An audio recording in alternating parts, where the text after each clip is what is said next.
யார் என்ன சொல்றாங்கன்னா சொல்லுங்க.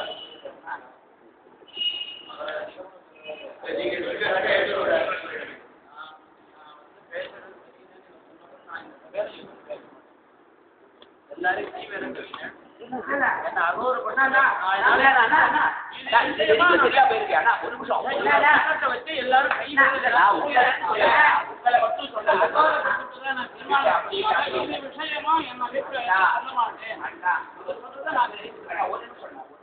பண்ணின காரியம் நான் வந்து அவர் என்ன சொன்னப்பட்டு இல்ல இது என்ன உபாகரணம் விஷயங்களும் இது சரி சாஸ்திரம் என்ன அதிகாரம் இல்ல பரிஷத்துன்னு ஒண்ணு வந்துருச்சுன்னா பரிஷத்தை தீர்மானம் ஒண்ணு நானும் சாஸ்திரத்துல நிஜமா பூர்ணமா வாசிச்சு அதுல பரிசிரமப்பட்டவாதான் இதுக்கு ஏகதேசத்தை சூழ்ந்து பார்த்துட்டு நான் சொல்றேன் அப்படின்னு சொன்னா ஆகாது. நான் வந்து என்னுடைய ஜீவனத்தில் இந்த புத்தகத்துல எந்த புத்தகத்தையும் ஆரம்பத்திலே கடைசி வரை கட்டி கிடையாது. அதனால நான் இதுக்கு பெருமையை கொடுக்கறது யோசியம் இல்லை. அவங்கள கூட யாரு பார்த்தாலும் நீங்க கை காமிக்கோ யாருன்னு சொல்லுங்க. இவர் பார்த்துருக்காருன்னு நான் நினைக்கிறேன். உங்க அபிப்பிராயம் நீங்க ஒத்துக்க நீங்க சொல்லிட்டேன்னா அதனால இவர் சொன்னதை நம்ம ஏற்றுக்கணும். இப்போ வந்து அது மாத்திரம் இல்லை, நான்லாம் வந்து அந்த வாக்கியத்தை எப்படி நயனம் பண்றா அது எந்த ரீதியில நான் ஒரு 10 நாள் இவர்கிட்ட பேசினதுல உங்களை பத்தி அவர் ரொம்ப ஒரு அபிப்பிராயம் வச்சுருக்கார், ரொம்ப ஒரு விசுவாசம் வச்சுருக்கார். அதனாலதான் அவர் வாயா நிறைய விஷயங்கள் கேட்டதுனால அவர் வந்து சபையில இருந்தா அது விஷயம் சரியா நடக்கும் அப்படின்னு அவர் அபிப்பிராயம் பட்டதுனால தான் எங்களுக்கு உங்களுக்கு பரிச்சயம் ஏற்பட்டது, பரிச்சயம் ஏற்பட்டது. அதனாலதான் எனக்கு இவர் சொன்னது இவர் அதிகார் இவர் சொன்னது எனக்கு அபிப்பிராயம் இல்லை நீங்க நினைச்சுக்க வேண்டாம். அதுல எனக்கு முக்கியம் அவரை சொன்னதான் நானே ஏற்றுக்க போறேன். அவரே இப்ப சொல்றேன் நீங்க சொல்லணும் சொல்லிட்டாரு. நான் இவ்வளவு கிரந்தங்கள் அவலோகம் பண்ணிருக்கேன், எங்க பக்கம் பரிசீலனை பண்ணிருக்கேன்.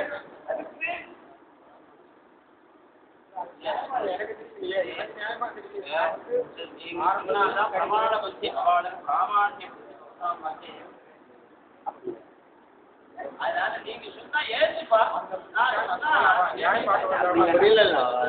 அவர் தான் சொல்லிட்டாரு எனக்கு நிறைய புத்தகம் பார்த்து தீர்மானம் பண்ணிருக்கேன்னு. நான் புத்தகம் பார்த்ததுனால ஆனா நிர்ணயம் பண்றதுக்கு அவர் தான் சொல்லணும்னு நான் நினைக்கிறேன். அதாவது நான் சொல்றதுன்னா நான் இந்த மாதிரி சொன்ன மாதிரி சொல்லுவேன். அபிப்பிராயம் தான்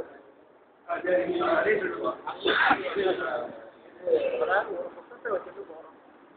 அந்த புத்தகத்தை வச்சுட்டு போனோம்னா என்ன நிர்ணயம் கிடைக்கிறதோ அந்த நிர்ணயத்தை படி போக வேண்டியது. இதான் என்னுடைய இதை வந்து இந்த நிர்ணயம் வச்சுட்டு போகலாம். நிர்ணயில போனால் அதிகமாக வேகம் அந்த சொல்லப்படணும்.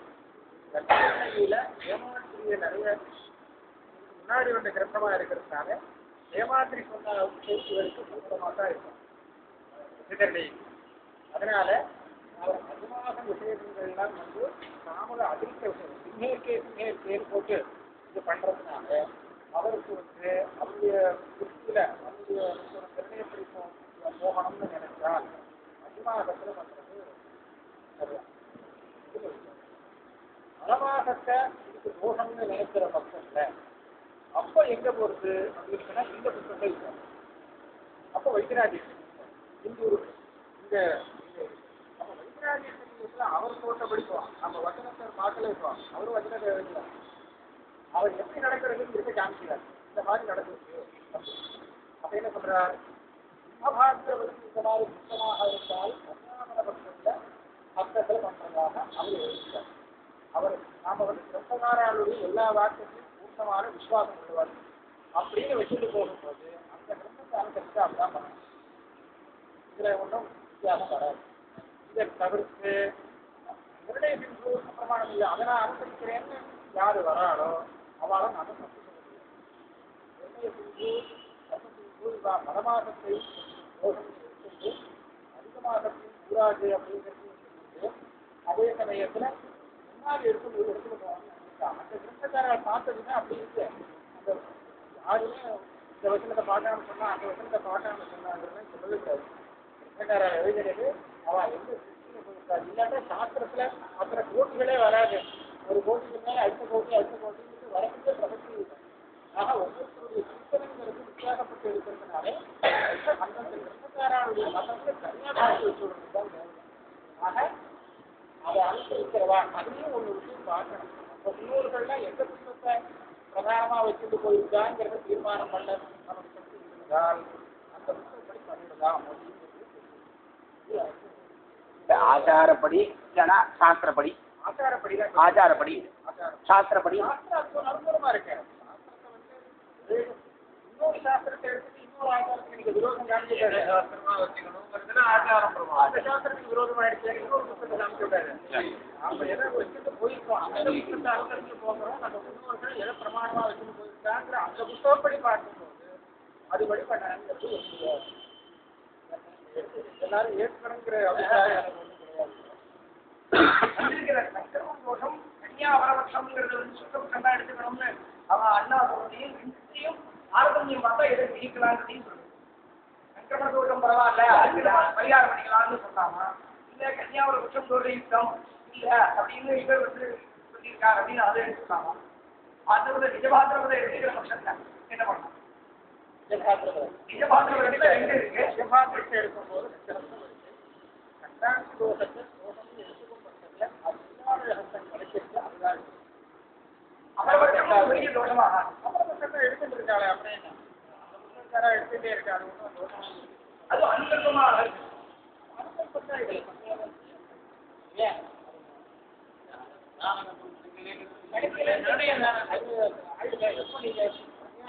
எப்போ வரப்போறேன் அந்த முதல் பாத்திரத்தில் உள்ள வட்டம் அபிமானம் அப்படின்னு சொல்லி தள்ளிதான் மேலே வரப்போறேன். அதையும் தள்ளிட்டு அதுக்கடுத்த ஹசத்தை சக்கராந்தி இருக்கு அப்படின்னு தள்ளிட்டு தானே மேலே பார்ப்பாரு. வேற போனா அப்படி கூட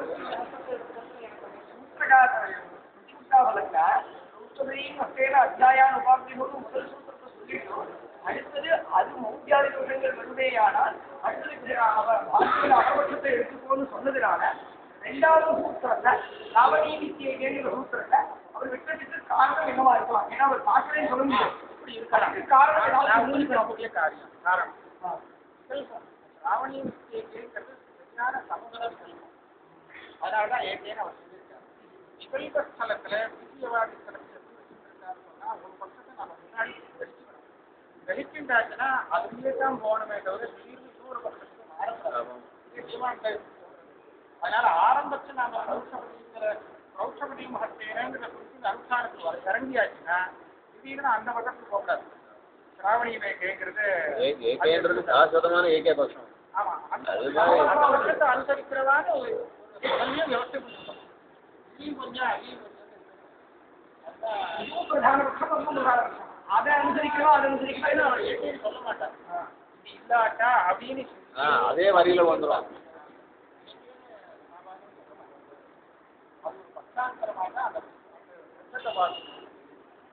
அதனால இவர் வைத்தியநாத அனுசரிக்கிறவாள் தான் இருக்கா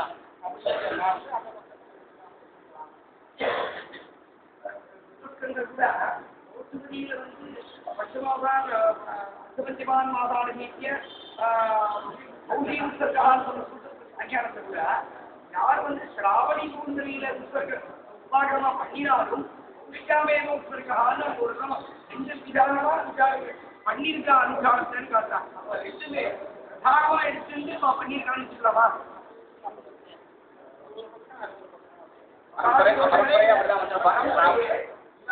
ராவணி பூமியிலேயே அனுஷ்டானம் பண்றோம். அதாவது பிரௌத்தமணி எடுத்துன்னு பண்ணிட்டு இருக்கிற கிரமம்னு ரெண்டு விதமா எடுத்துக்கலாமா? சூத்திர கிரமம்னு எடுத்துக்கிட்டா அதிகமாக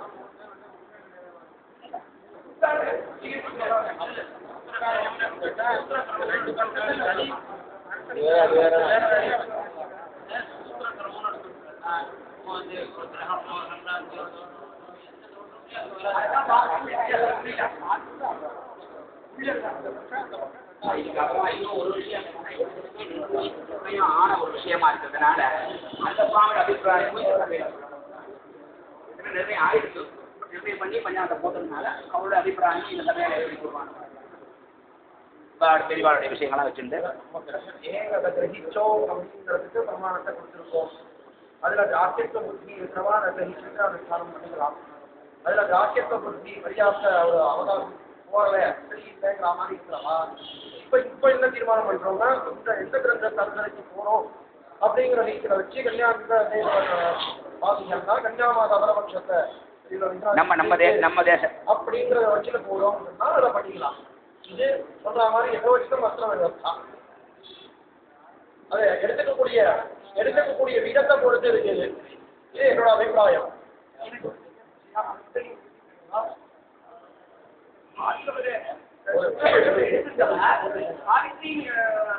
ராவணி விஷயங்கிற சூத்திரத்தையே அவர் நிர்ணயிக்காம போனார். அதை மட்டும்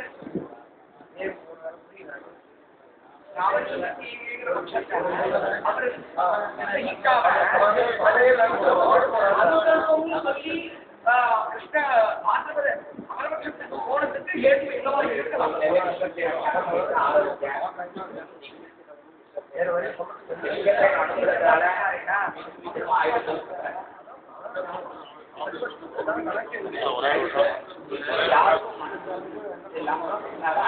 இல்லாம ஆச்சுன்னா அபிமானம் பண்ணிக்கலாம்.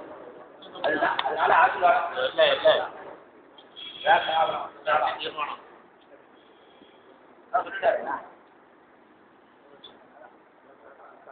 ரெண்டாவதா அதெல்லாம் சொல்லணும். பஞ்சாங்கத்தை மாத்திரம் வந்துருக்கா பஞ்சாங்கத்துல அவ என்ன பண்ணணும் அவ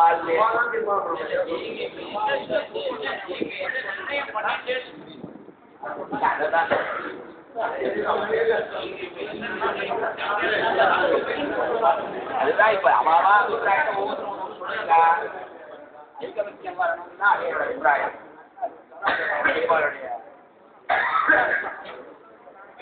எல்லாரும் சொல்லி முடிச்சுட்டா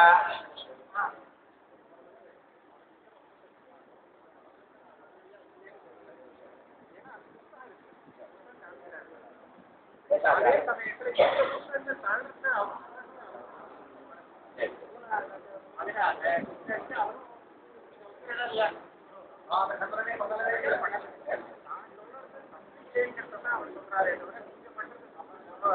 சமாவாக்கியாயா நாத்தியகரியான்ற விஷயத்தை சம்பிரதாய பாகுல்யத்தையும் நாம ஒரு விஷயமா உபோதமா காமிக்கிறேன்.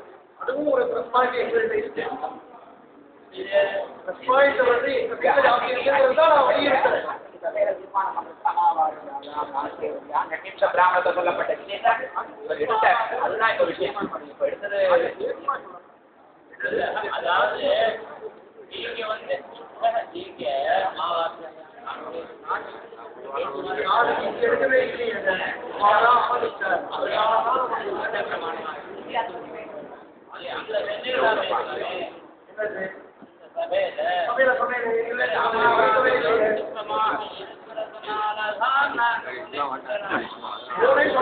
இப்படி இருக்குன்னா சொல்லியிருக்கோம்.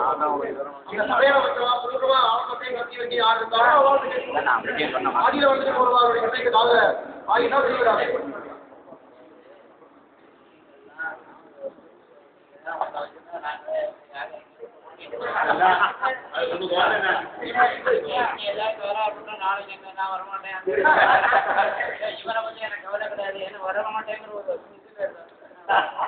அப்போ நான் திருப்தியா இருக்கேன்.